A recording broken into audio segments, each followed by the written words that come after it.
On today's episode of the Investing Revolution, we're going to talk a little bit more about being an ethical landlord, how to help the inventory around you and not feel gross about it. Long story short, don't be a slumlord, guys.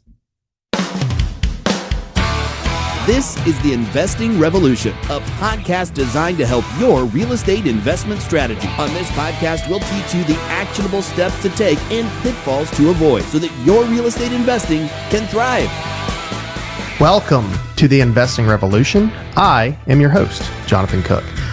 Today, I want to kind of go back to some stuff that we said in the last episode about inventory and supply in the real estate market.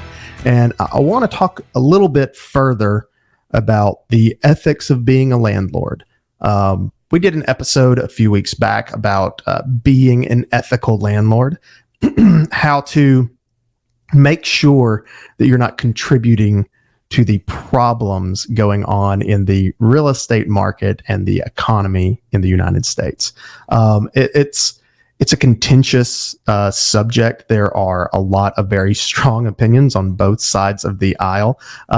We see, for those of us in this industry, for those of us that have been in real estate investing for any time, there are a lot of detractors. There are a lot of, people that like to, consider real estate investors and landlords kind of an enemy here. And there's a lot of reason why. It makes a lot of sense in a lot of people's eyes that aren't in real estate investment, why it's bad for the country as a whole, or why it's bad for them as a consumer. And there are points that they make that are truly valid. And I want to discuss why those points are valid. I want to kind of go in. I don't want to straw man anyone. I don't want to, tell you that all of their fears and concerns are worthless and they don't know what they're talking about. In some cases, they don't understand a full picture. And in some cases, when they hear that, I'm in real estate investing, I'm a real estate investor, I teach people how to be better landlords, I get some heat occasionally about how can you do that? How can you add to the problem that's going on right now? People are homeless. People are, trying to find homes after they sell their home, and the housing prices have gotten so high. How do you justify this and still think that you are helping people? Well, the problem is not us. The problem is not your everyday landlord trying to build equity and create generational wealth for themselves. Some things that we do create problems, certainly, most of which are due to lack of education, lack of a full scope and picture of how to operate inside this industry well and ethically. If we go back to what makes an ethical landlord, we can talk about maintenance work orders. We can talk about making sure that when your tenant is in that property, that they are receiving benefits for doing so, that they are getting what they pay for. And we are not overinflating values and putting tenants in properties that they would never be able to afford just so that we can evict them or have our numbers on a spreadsheet work out so that we can refinance out different equity so that we can put it back into new investments and what have you. All those things contribute to this, certainly. But I want to talk about more specifically the inventory, which we discussed on our last episode. Right this minute, in the Atlanta market, there is less than a 2-month supply of active real estate inventory for anyone to buy. And if we just consider that there's a major housing shortage, our median days on market being 24 days means that your everyday first-time home buyer or even second-time home buyer is having major problems being able to bid on active inventory that they would like to live in. And they're bidding against real estate investors that in many cases have more capital than they do. They've saved up more money because they have equity in other properties, or they have much larger cash reserves than some of these, first time home buyers. And it feels for them very unfair to be able to buy their first home. And I understand that feeling. I certainly do, because equity is a thing that is, slowly dwindling in the United States right now. When we look at the number of billionaires and millionaires in the United States, factor in the total amount of wealth in the United States, we actually can get down to your average American citizen is only worth about $2,500. Most of that is because there is no equity. They don't have anything. They don't own anything. They don't have anything that is worth more than whatever money they have in a bank account. And that's a really hard concept to fathom when maybe you have a large amount of income and yet still aren't able to purchase a home in the area that you live. Like, you have the money to afford a regular mortgage, even at the current 6% rate or whatever we're at today when you're listening to this episode, over 5% at least. That's a hard thing for buyers that want to buy and live in a house to swallow, while they're looking at this as, I want to buy that house. I want to live in here. I want to live in this neighborhood. I want to live in this school system. I want to live in this municipality. I want to live in this area. And yet they're competing with somebody that lives in a whole different state, sometimes a whole different country. And they're going to buy this house and, put a renter in the property. And they look at that and say, well, the mortgage on that property is going to be, let's call it $1,200, but the rent is going to be $1,800. So they're taking a house out of the regular inventory, the regular purchasable inventory, and now turning into rental inventory. And the reason that real estate investors are doing that right now, if you've just joined my channel and you're not a real estate investor, you want to get some insights on real estate investors so that you can, tear down the man from the inside. I understand that mentality. I promise you I do.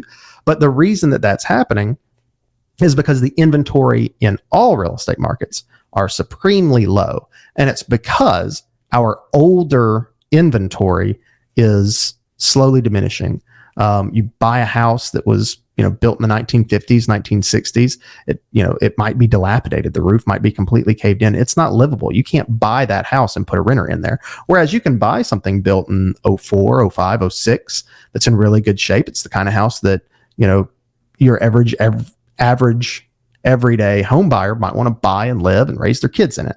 And so that creates some animosity between the two classes of people. So your standard retail home buyer versus your real estate investor.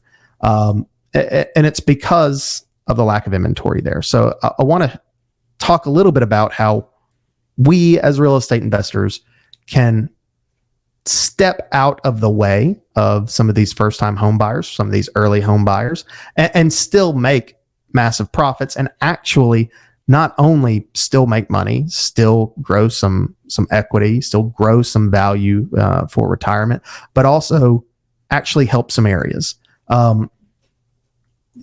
Tertiary markets and secondary markets often have older areas. In the Atlanta market, I'm going to specifically talk about a small city called Griffin. We could talk about LaGrange. We could talk about several markets, Columbus, or wherever we want to talk about. But Griffin is right down from the office. I've been over there several times in the last couple of weeks, and it's a good all-encompassing example of what we're talking about here. You can drive through Griffin, Georgia, and you will see most of the housing inventory in that area was built in the 50s, 60s, some of them in, as old as even in the 40s. And those are livable homes after an investor comes in there and makes them such. They have really good margins. Your rent prices over there, $1,200 a month. You can purchase a distressed home for $40,000 or $50,000. And that leaves you enough margin to actually add properties back into the inventory. So if you're a buyer looking to buy in Griffin right now, many of these homes that are good investments aren't really good buys for you to buy and move in because they require additional capital up front. They require a full renovation. They are not livable. That is not what is competing with the buyers. Buying that property, that is not something that your average everyday citizen can just purchase and say, okay, well, this is where I'm going to live. I'm going to go buy this and move in. I mean, we're talking about many of these homes, the roofs are literally collapsed in. The windows are boarded up. The doors are shut and locked and bolted. And they're old inventory where the previous owner could have bought it new back in the 60s. It could be family owned at this point. There's a lot of inventory, real estate investment inventory that's just sitting in these secondary markets, sitting in these tertiary markets that nobody's living in. Nobody can live in them. Nobody's making money off of them. Nobody's doing anything with them. They might not even be on the sales market. They might just be sitting there empty, waiting for someone to come in there and make that a livable option. Now, in these types of markets, in these really low income markets, a real estate investor can go in, purchase these distressed homes. I mean, these are massively distressed. They don't have flooring in them in many cases. They might be down to, studs on the inside. They require a lot of work. And that is a massive amount of risk for real estate investors, because anytime that you are walking into a distressed property, something that needs a complete renovation before someone can live in it, you are taking on all of the responsibility of the risk of making that property up to code, making it livable, putting in, good work. You have to trust into contractors and then subcontractors, somebody to project manage the whole thing. And if you're doing that from a distance, that is a really daunting task, which goes back to our earlier episodes of how to start building your strategy out, what to do to begin real estate investing, how to start. It's building the right team.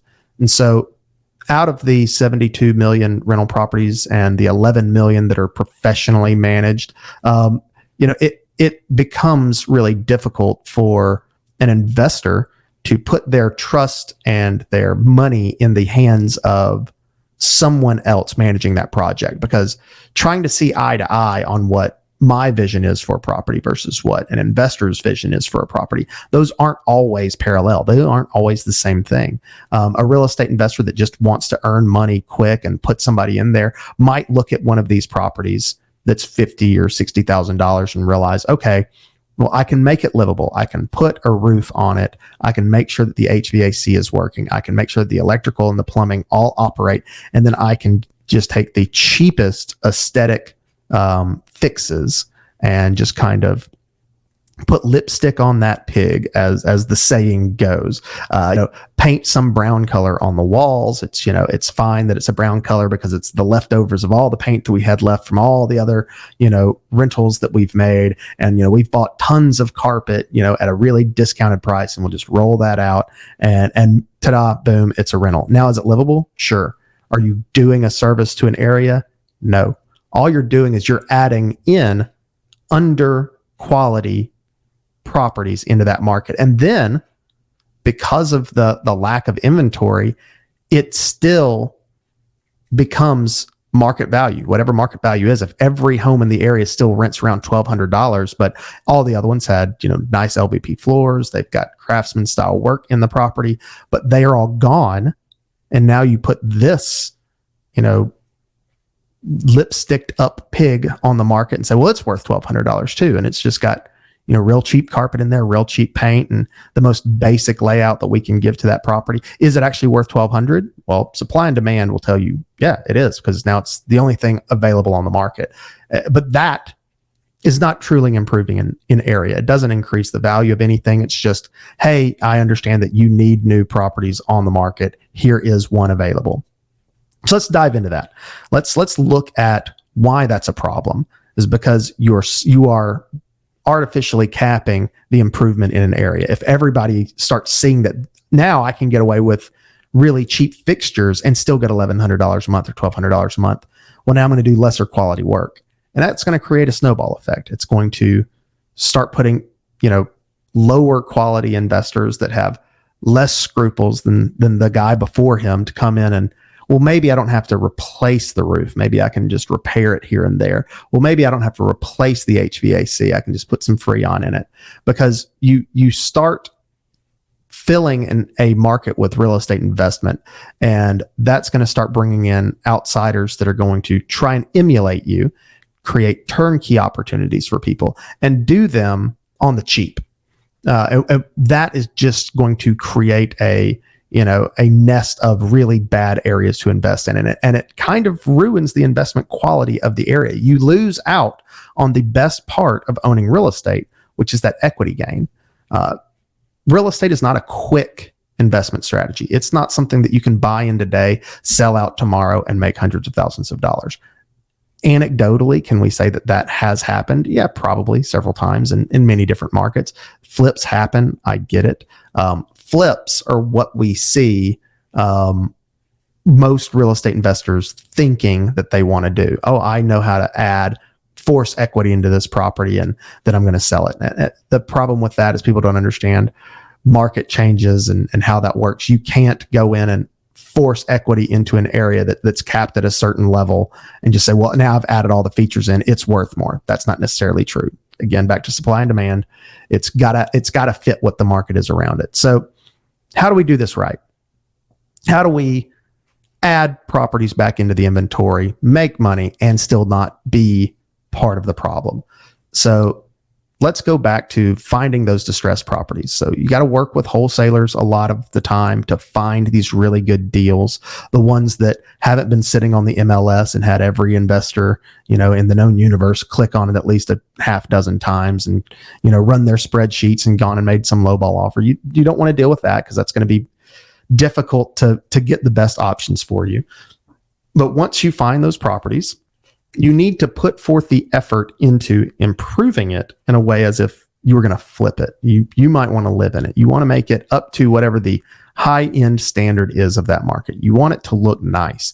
You want it to be something that when you put a tenant in there, they have the ease of use. It's easier to clean higher quality floors. It's easier to clean, higher quality paint on the walls. It's easier to take care of solid surface countertops than Formica. And when you put in the higher quality options, they last a whole lot longer. There's a story about how being poor makes people more poor about shoes that I heard long ago. A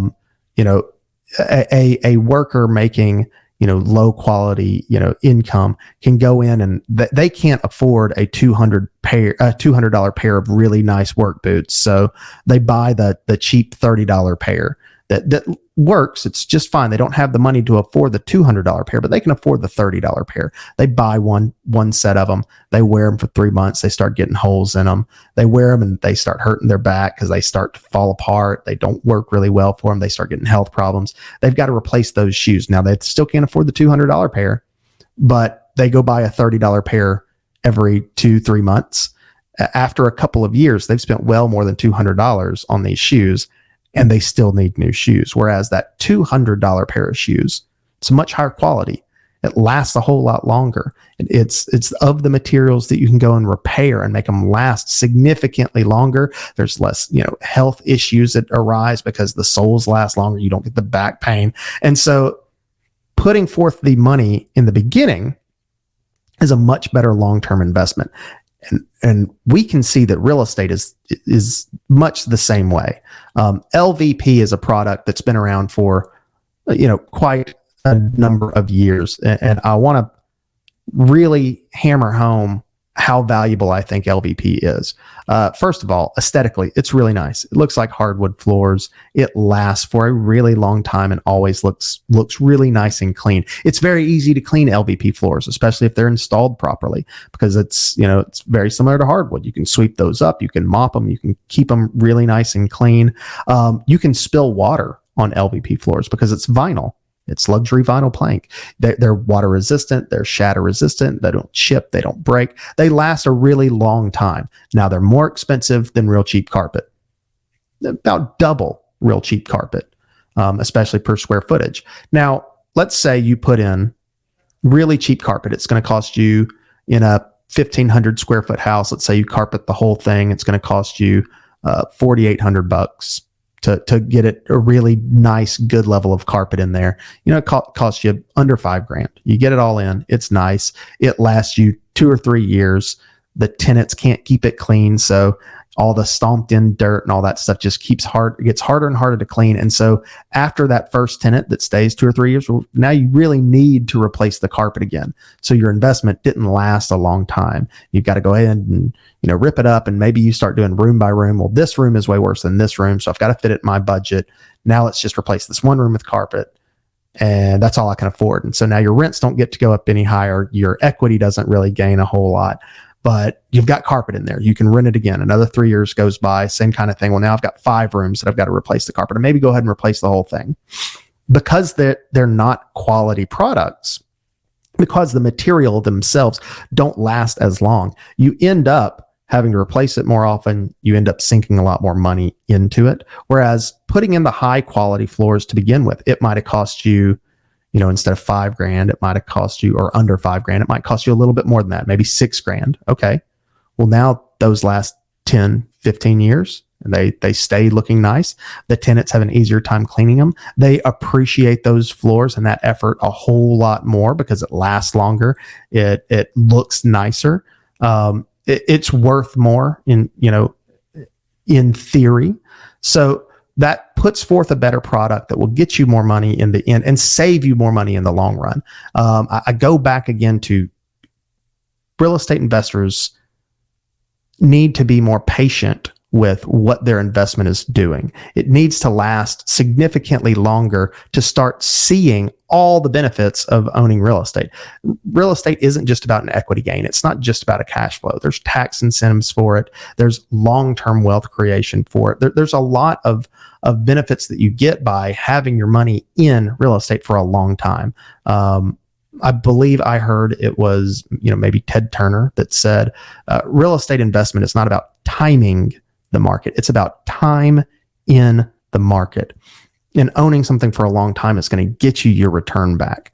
And so when we're talking about making efforts to continue to be good, high quality landlords, to not be the bad guy, I think the first step is a mentality shift into buying properties that need us. They need us to go and breathe life back into an area. And I don't just mean buying up properties and moving tenants in there. I mean buying properties that are not really in the inventory anymore. Buying something that no one else would be able to make any sort of beneficial investment in. No one can buy it and move into it today. It's an investor that has to go in there and see a vision and see what it can become.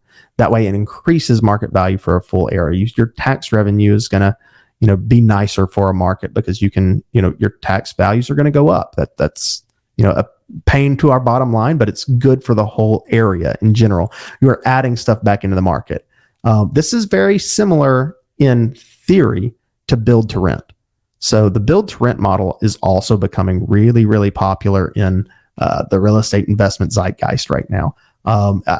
This episode is not, the perfect episode to dive really deep into how the build to rent model is really valuable. It, makes us better landlords. It makes us more money in the long run, but it's a similar concept of adding inventory back into the market where there isn't any. And that's what I want our listeners to get today. That's what I want you to look at when you're saying, well, how can I still make money? How can I still grow my portfolio? How can I still gain wealth in the long run and yet not be a bad guy, but also help an area out and also still, choose the right kinds of investments to where I am happy with them. I don't have to, take on the risk of, oh, now the bubble's going to pop and I might lose all this equity. So what are the steps? Steps are, first of all, find your partners, find a team that can help you identify the areas that have distressed properties in them, that if you could buy the distressed properties and put the equity in, put the work into it, that you are creating a profitable investment for yourself. And then you have to take on the risk. And here's the risks. You're going to have to get building permits. Those are going to cost some money. You might open up a wall and find something that's not to code, and you have to bring it back up to code that you weren't planning for in the the initial underwriting of the investment. You're going to have a vision here and really sink some investment capital into making these properties work. And that's okay. Putting money out in the front of your investment, starting out by putting your money into what you really want to create and how you want it to make money, is good for you in the long run. I mean, otherwise you've just got money sitting around that, hey, what do you got to do with it? Go buy another investment. Okay, cool. Well, let's make sure that this investment is making money first. And, if you're worried about, well, I've now sunk all this money into my real estate investment, how am I going to continue to grow my portfolio? I don't want to wait 15 years to have enough equity to go buy me another property. I want to tie into an episode that we recorded in Vegas. And actually, as we're recording this, I think it will be the next episode that comes out. So you've heard it before you've heard this episode, but we're starting to see the options of owner benefits packages. Here at Revolution, we have one that allows our real estate investors to, once we place a tenant in a property, we can go ahead and pay out a full year's advance worth of rent on day one of signing a lease. And that is the kind of options that we can use to put forth a really good product that we've put a little bit more money into originally, and yet still have the capital to go out and keep building this portfolio. So what do I want you to get out of this episode? I want you to recognize that we can still be good guys. We can still go make a lot of money. We just have to have strong intentions. We have to have a really good game plan from the get-go. And then we have to have a team on our side that we can trust, that sees our vision as well, and is working to help us all make money and help us all build equity for ourselves and our children and, our future lives, our future selves. So, if you have any questions on how to specifically get started in any of this, always feel free to reach out. I hope this episode, maybe gave those people that were starting to pause on I think everybody needs to get into real estate, but I just, I don't want to be the bad guy. I don't want to be the bad landlord. Well, listen to the ethical landlord episode, then listen to this one and give me a call. I can help you find a way to do this that you can feel comfortable about. Not only will you make a lot of money doing it, but you can also still help someone else out by providing them a nice, high quality place to live that you do the maintenance on, that they don't have to worry about, that they don't feel like you're a slumlord. I mean, I feel like almost every episode I could end with, don't be a slumlord. That if there's no other advice that anybody ever gets from any single episode of this podcast, it's this: don't be a slumlord. Just don't do it. You'll be fine. You can make money and not be a slumlord. So again, I want to thank everyone for joining us today. Make sure to like and subscribe, hit the notification bell, check out the YouTube or the podcast, whichever one you found us on. I really appreciate it. Thank you guys so much. We will see you in a couple weeks.